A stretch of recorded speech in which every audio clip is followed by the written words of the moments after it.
Olá, seja muito bem-vindo. Você está no canal O Futuro da Face. Eu sou o Dr. Eduardo Caldeira. E antes do vídeo, deixe o seu like, se inscreva no canal.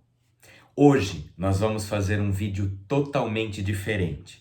Vocês irão acompanhar uma discussão clínica que eu vou fazer com os meus alunos sobre vestibulopatias, lesões e problemas que nós temos no órgão relacionado ao nosso equilíbrio. O aumento do hormônio GH também está relacionado aí a um quadro conhecido como acromegalia, que é aumento das extremidades, então as mãos e os pés têm um aumento de tamanho, e isso acaba também sendo relacionado a algumas queixas de vertigens e tonturas.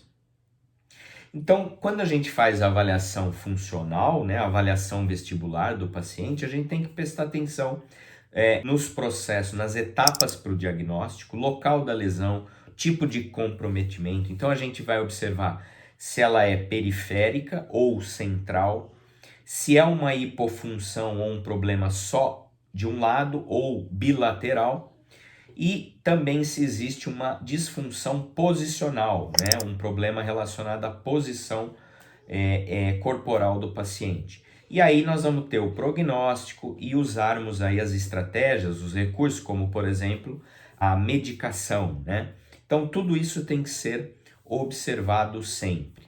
Então a gente sempre tem que partir do mais simples, sempre o diagnóstico mais simples, chegando nos mais complexos, utilizando os testes clínicos, que também a gente já viu na aula e a gente já comentou também nas discussões clínicas.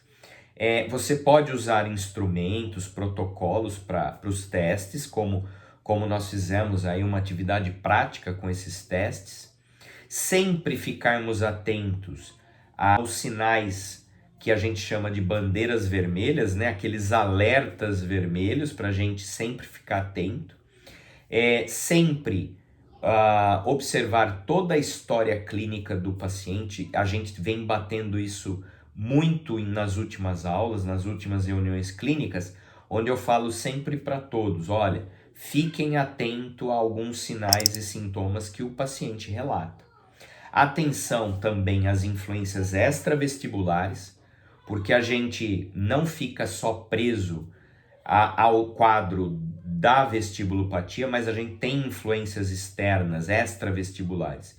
E também a observação cinesiológica, ou seja, postural e todas as condições aí relacionadas à cinesiologia do paciente. Isso altera também o prognóstico.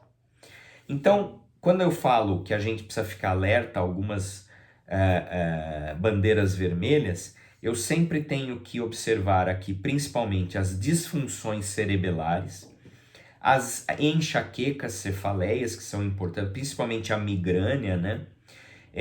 Tumores e outros tipos de doença, né? Que eu acho que a gente precisa sempre, entre elas, por exemplo, o próprio AVE ou AVC, que a gente precisa ficar atento, tá? Além disso, perda auditiva, né, progressiva, a parte da coordenação motora, a fala, o sinal de Babinski, né, importante porque quando a gente faz um estímulo no paciente, normalmente esse paciente ele tem que reagir. Então o sinal de Babinski ele é um sinal muito que nos auxilia muito no dia a dia da avaliação de um paciente.